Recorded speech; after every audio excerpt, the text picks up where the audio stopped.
We're still flying high from the victory, Detroit Lions over the Kansas City Chiefs, and want to look at three guys that really did well and their stock really rose, and guys that kind of struggled during that game. When you have a victory like that, sometimes you don't realize or forget some of the guys that actually struggled. We'll look at that, but let's start with it.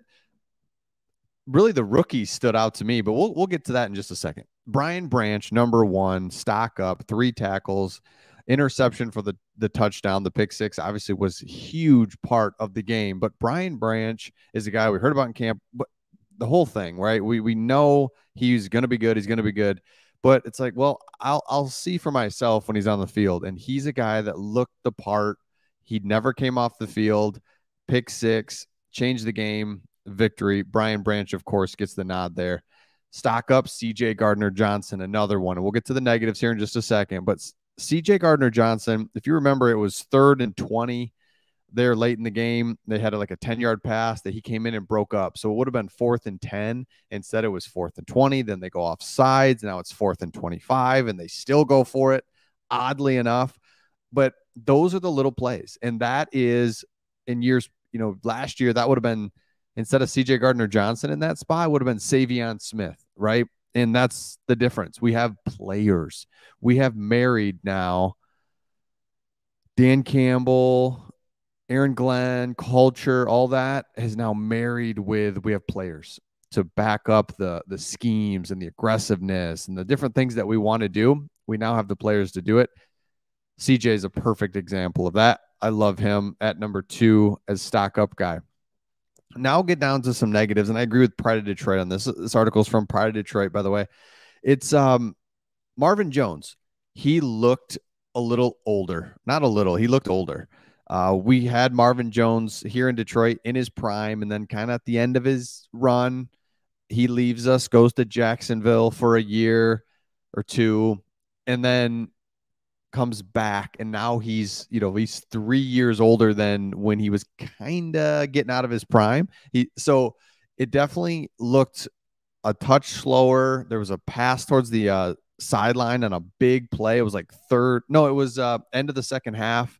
We run a really good play to get him to the sideline. There's only like 10 seconds left, and it's a great ball that is caught by a good receiver, and Marvin was just a half a step too slow and couldn't get there. And he fumbled.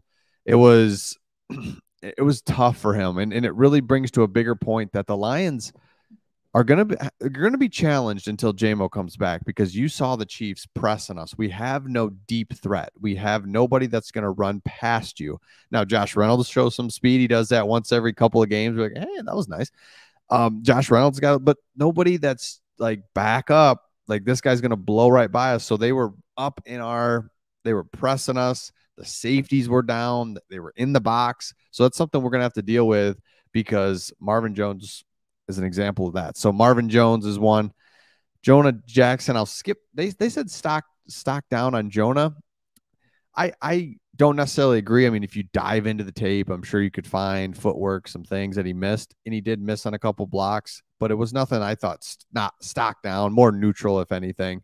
Nothing really crazy. Another stock up, Sam Laporta, 5 targets, 5 catches. And it wasn't that he did anything crazy, really awesome, but what it was the visual eye test. Like, this guy belongs. It's the first half of the first game of his NFL career. And the guy looks smooth, looks big, strong, first downs. He caught a nice little in route where he took it. I mean, there's just a lot of things to be excited about Laporta, and it just rounds out our offense, because Brock Wright's fine, but Laporta just gives us our tight ends, our offense, our running backs. Everything is just offensive line. Everything's good there. And then stock down, David Montgomery. I don't agree with that. I thought Montgomery was really good. That touchdown run that he had, that was blocked up so nice, but he had to beat one guy. And that's all we've been saying all year when it comes to our running back situation. Jamal Williams couldn't make a guy miss. He would hit the hole hard, and boy, he'd run right in there, and you're like, good, man. But can you make one guy miss? And that's what David Montgomery can do. Touchdown, huge, right? So I don't agree with that stock down. I think he's good. Broderick Martin didn't end up playing. I think it's a matchup thing. I think Broderick Martin, and you saw it. I mean, the Chiefs were they want to run you, they want to spread you out, and Broderick Martin really wouldn't have had a fit there at the D tackle position when Patrick Mahomes is running around and you're trying to keep him hemmed in the pocket. So it's fine. I don't agree with that one either. Riley Patterson stock down, I don't agree with, just because what their argument here is that he can't kick a long field goal, and that's okay. We were in some no man's land situations. It's okay.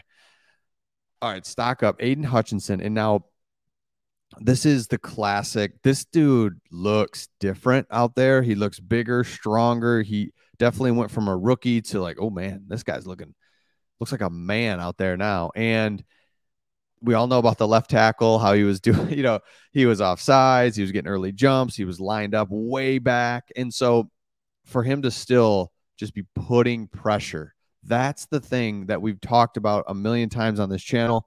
It's not sacks. It's just at the end of the day, you have to give a clock in a quarterback's head to be like, Aiden Hutchinson at some point is going to get back here. Like I have to move with the ball. I have to get, whereas we've had years in the past with Lions where there's really nobody that's going to even be a threat. So we've got Hutchinson. He's going to get there. So that clock's kind of ticking in the quarterback's head. Love that. And love that he can make things happen when he needs to. I mean, Hutchinson, this looks so good. It's crazy. So a couple quick hits. Stock neutrals. I think this is absolutely right with Ben Johnson. It was like, oh man, there was a couple those short yardage, like bubble screen type things that we did out wide. I didn't love that, but I thought, you know what? It's fine.